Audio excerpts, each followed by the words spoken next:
Well, hello everyone. I'm Yeti from BU Gaming, and today we are back in Aviary Attorney, and we have a couple of options for where we could go to investigate this murder supposedly by the prince, right?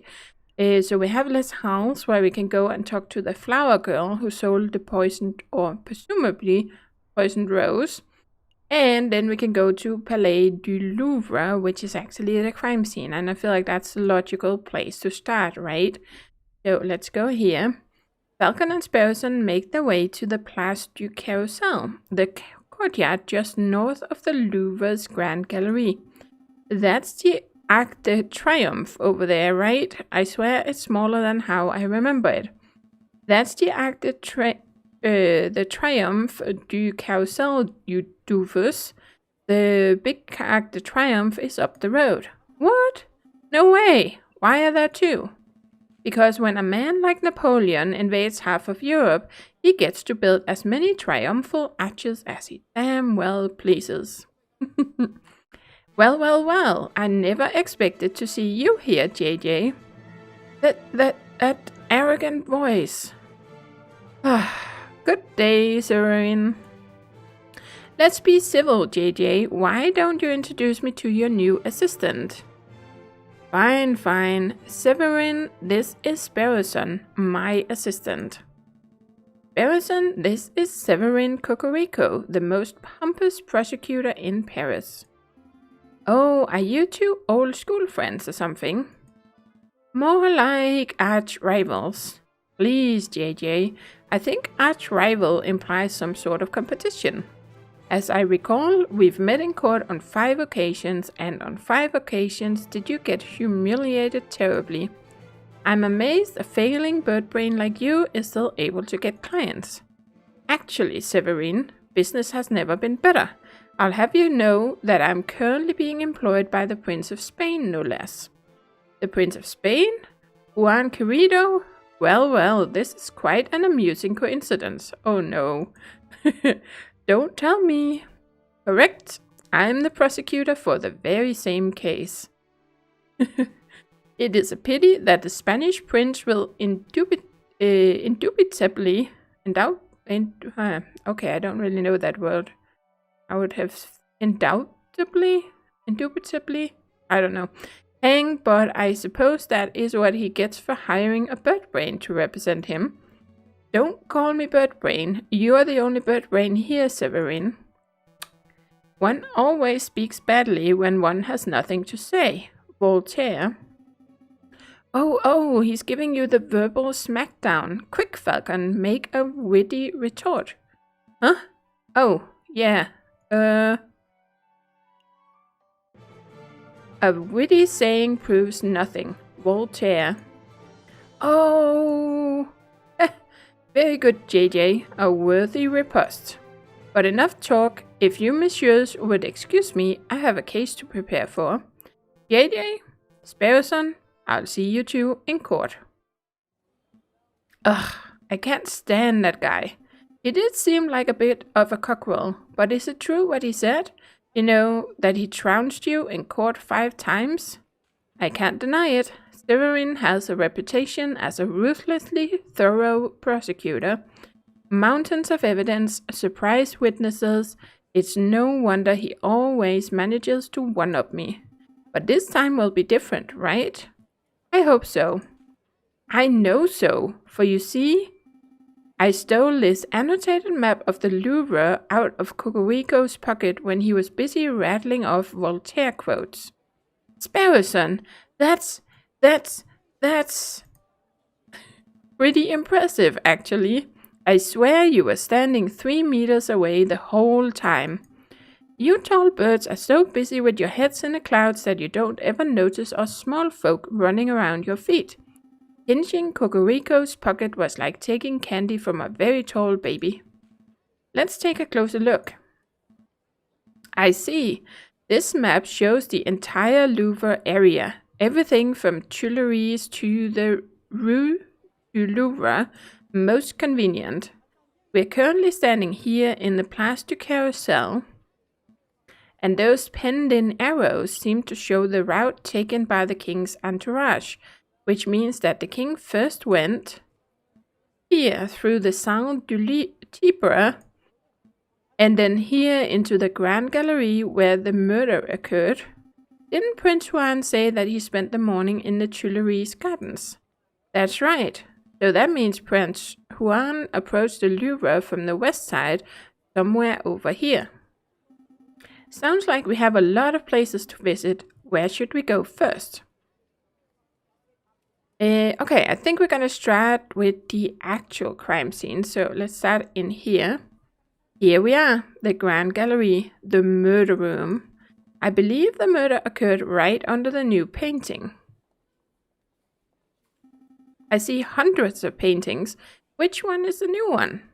I haven't the foggiest. We'll have to ask someone. Please don't talk to me. Please don't talk to me. Excuse me, monsieur. You look like you know your Mona Lisas from your last suppers. I don't want any attention. Maybe he isn't talking to me. Nope, he's definitely talking to me. Keep it together, Eric. Oh, hi.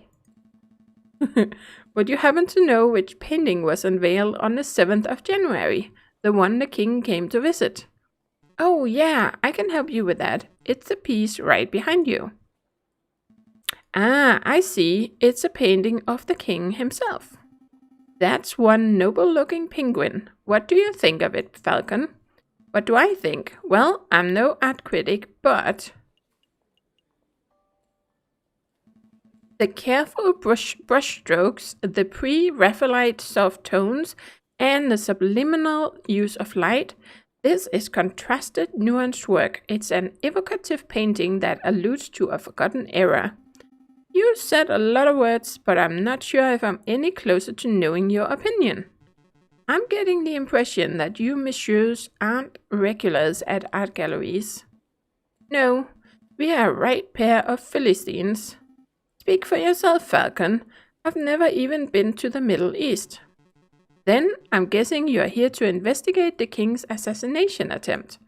That's right. We were actually hoping we could ask you a couple of questions about what you saw.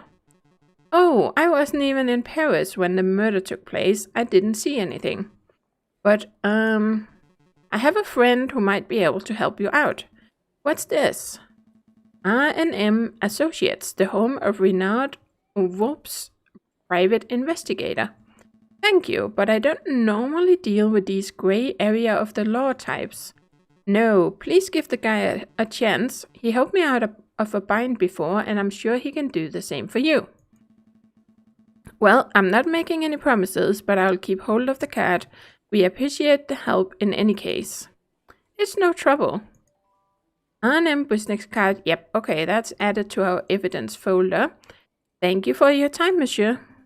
Is there anything else we can do here? Well, ideally we would turn the whole Grand Gallery upside down in our hunt for evidence, but that's not possible with so many people around. We should probably just move to another room. Okay, so let's try and start over here. So this is the Salle du Tibre. If I understand Cocorico's notes correctly, this is the room the king and his entourage stopped in before heading to the Grand Gallery. This room doesn't seem to be very popular. I don't see anybody around to interrogate. Interview. Right. Interview. Well, since it's quiet, maybe we should take the opportunity to do a little snooping. What would be the point? Surely all the interesting evidence would be in the Grand Gallery where the murder took place. Think about it, Falcon. The police would have already gone over the Grand Gallery with a fine-toothed comb. But I bet that numbskull Inspector Volerti didn't even think to check this room for clues. There might be a murder weapon just under our beaks. Your logic seems a little questionable, but it couldn't hurt to have a look, I suppose. Okay, so let's just start from one end. We have something over here, a supporting column. It's holding the roof up. If the column were truly supportive, it wouldn't hold the roof up. It would encourage the roof to get to its location on time. He's a funny guy. Okay, we have this thing. This is some sort of ceremonial container. It's beautifully crafted, but what did it contain? Maybe it's an arcane wine cabinet. Don't be so ignorant, Falcon. This is a sacred Mesopotamian artifact gifted to Emperor Hadrian for his victory at Euphrates in 123 AD. Stop making stuff up. You and I both know nothing about Mesopotamia. All right, you got me. This could be a hippo's chamber pot for all I know. Oh, man. I see a cabinet full of engraved plates, mostly bronze. How much do you think they're worth? I don't know. 300 francs apiece, at least. What? Are you serious? I'm in the wrong profession. I don't think archaeology works as a get-rich-quick scheme, Sparrowson. Who said anything about archaeology? I'm going to become a museum robber. Oh, well, that's one way to get rich quick. Let's see what else we have. Oh, we have another column here. These columns have been designed to look Roman. I think the style is Ionic. It's not Ionic, Falcon. Irony is when a character says something, but the reader knows it means something completely different. That's not... Never mind. Looks like we have a little one here. I'm not sure what this is. Some sort of stand or podium? Maybe it's just a decorative piece. It's a Roman doorstop. Roman doors were enormous marble slabs, so the doorstops had to be similarly large in order to stay in place. I don't think that's right. My uncle's a Roman historian. Trust me. I don't think anyone can really trust anything he says. Okay, so let's check this out. A shiny copper urn. I guess it was used for carrying water, or for cremated remains. Probably not both at the same time. It smells good. Don't sniff the exhibit, Sparrowson. No, really. This urn smells amazing. It's almost chocolatey. You poor thing. You're hallucinating from hunger. Would you like to stop by a bakery on our way back to the office? Don't patronize me, Falcon. My nose never lies. I'm telling you, there's something in here. I can feel it. Now you're touching the exhibit? That's definitely a no-no. See? Look what I found in the urn. Put that down, Sparrowson. It's someone's old rubbish. No, look. It's a chocolate wrapper. Judging by the smell, the chocolate was bitter and dark, 70 perhaps, 80% cocoa, Belgian in origin. The level of wrapper crumbling and the firmness of the chocolate residue indicate that this was discarded just a few days ago. Man, he got all of that from that. Okay. Yes, I'm certain the chocolate contained in this wrapper was undoubtedly consumed on the 7th of January, the day of the murder. Mon Dieu, Sparrowson, you deduced all that from smelling the wrapper. Imagine what I could work out if I tasted. That won't be necessary. Sparrowson, if you could apply this level of critical thinking to areas outside of food, you would be the world's greatest detective. If only all evidence were edible. So do you have any idea which shop this chocolate was purchased from? That might help us track down the person who consumed it. No, there's no possible way we could know that. I suppose we'll just have to visit every confectioner in town and sample every bit of merchandise for comparison. What a chore. Yeah, I also wouldn't find it a chore. Which I'm sure he doesn't. Interesting, because I can see Lander Hagelslag's Chocolate Emporium written on the wrapper. Well, you can't blame a bird for trying. Okay, so we got a chocolate wrapper. Awesome. So, is there anything else here? Doesn't seem like it. There's nothing that kind of catches my attention. So, no. Okay, let's see. We're done here. For now, at least. We can't spend all day staring at Roman artifacts, I suppose. So where to next? So we check these two. Let's go over here. Our feather-headed friends wander through the immaculately maintained Tuileries Gardens. Nothing seems out of the ordinary until they spot a familiar face picking up litter by a tree line. Hey, Falcon, doesn't that groundskeeper over there look familiar?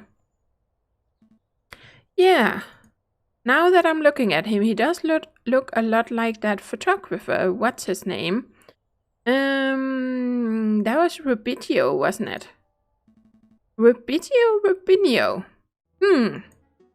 Did someone call me? Oh, it's you, the lawyers who don't appreciate a masterful photograph when they see it. It's good to see that you gave up on your artsy dreams to pursue the more grounded career of groundskeeping. Hey, I'm not doing this willingly. I was given community service for committing perjury. Can you believe that? They gave me, an esteemed photographer, community service? Me? Yeah, I can believe that. Perjury is somewhat serious. You should be thankful that you got off without jail time. You sound just like that self-righteous Judge Maxim. So, did you two want to ask me something, or are you just here to gawp? Personally, I'm just gawping. Actually... I love this little birdie. Actually, I do have a couple of questions, if you don't mind, Monsieur Rubinio. I don't suppose you've bumped into a Spanish fox who goes by the name of Prince Juan, have you? A Spanish fox? No, I've never met anyone like that. If this is about that assassination attempt on the king, then you're asking the wrong person. I only started working here today. I see. Was there anything else you wanted? So how's that new groundskeeping job working out? Terrible. Tourists are pigs. Sometimes literally. Look at all this rubbish I've found. Beer bottles, tin cans, apple cores. And look what I picked up and look what I picked up by the west entrance. A book page. A whole book I could understand, but a single page? What kind of blithering moron loses just one page? Ew. Wait a moment. May I take a closer look at that, monsieur? Don Quixote. That's a page from Don Quixote. May I take it off your hands, monsieur? Sure. What's it worth to you? What's it worth? It's trash. It's literally worthless. Then, I suppose I'll be destroying it, as per my duties. Alright. I suppose you deserve a little compensation for your trouble. How about you give me that page and... wait a minute, I want to check something. Didn't we get a book? Don Quixote, a book Prince Juan gave us to read. On close examination, page 44 seems to be missing. Aha! I don't think we checked this out when we got the book, but okay, so we probably do need that page, because otherwise I would say we already have the book, so why should we pay for getting it? We have the poisoned rose. Major Howl took a rose from Prince Juan. The thorns of the rose were supposedly coated in poison. We got the business card, and then we got the chocolate wrapper. How much money do we have? We have 50 francs. And, alright, in here we can see all the people so far, even the ones from chapter 1. Okay. Let's see.